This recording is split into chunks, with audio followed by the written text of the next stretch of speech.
존경하는 1350만 경기도민 여러분, 송환주 의장님과 선배 동료 의원 여러분, 이재명 도지사님, 이재정 교육감님을 비롯한 공직자 언론인 여러분,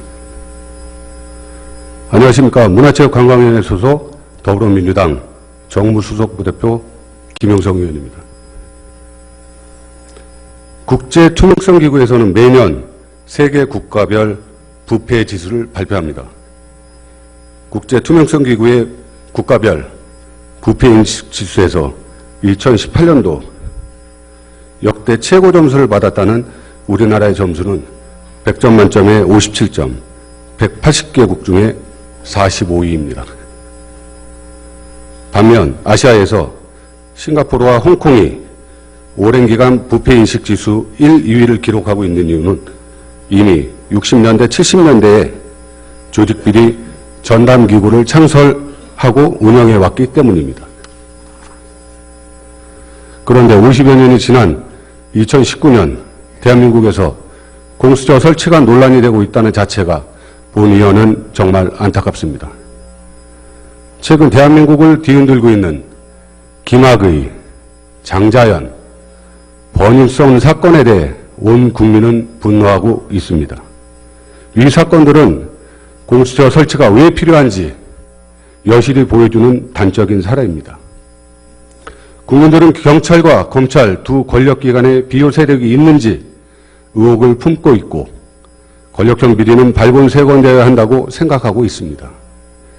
기소권과 수사권을 갖고 있는 권력기관의 고위공무원들이 영화에서나 볼 듯한 권력형 비리에 가담했고 또한 이를 은폐하였거나 은폐하려는 의혹들이 언론에 보도되고 있습니다.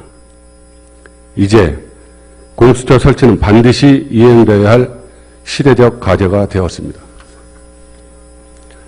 실질적으로 평등한 민주국가는 직위고하를 막론하고 법 앞에 평등해야 합니다.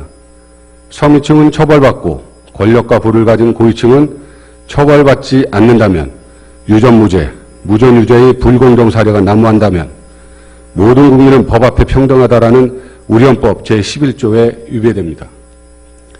공수처 설치, 이는 지금껏 돈과 권력을 가진 고위공직자들이 법을 위반해도 정당한 처벌을 할 수 없었던 우리 사회의 현실을 바꾸기 위해 반드시 필요합니다. 공수처 설치는 권력형 일탈을 막자는 데 있으며 여기에는 청와대 고위공무원들까지 포함되는 것입니다.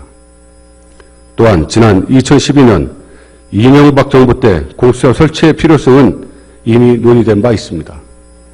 이재호 의원 등 당시 여당 국회의원들이 공수처 설치 법안을 발의하기도 했습니다.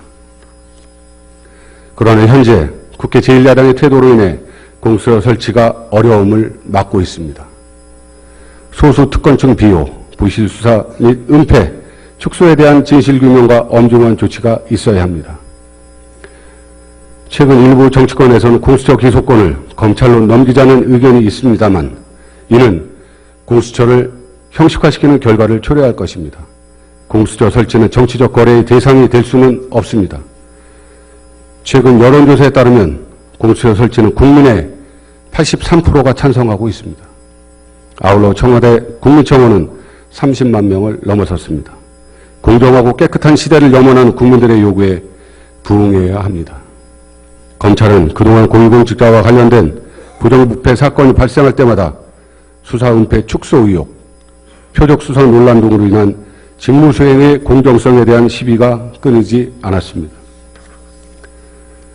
검찰이 정치적 압력에 휘말리는 것을 방지하면서도 고위공직자의 부패를 단호하게 처벌하기 위해서는 고위공직자 비리 사건을 독립적으로 수사하는 공수처 설치가 반드시 필요합니다.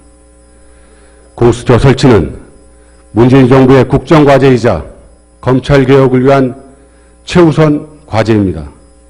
다시 한번 고위공직자 범죄수사처 설치를 경기도의회 더불어민주당은 강력히 촉구합니다. 끝까지 경청해 주셔서 감사드립니다.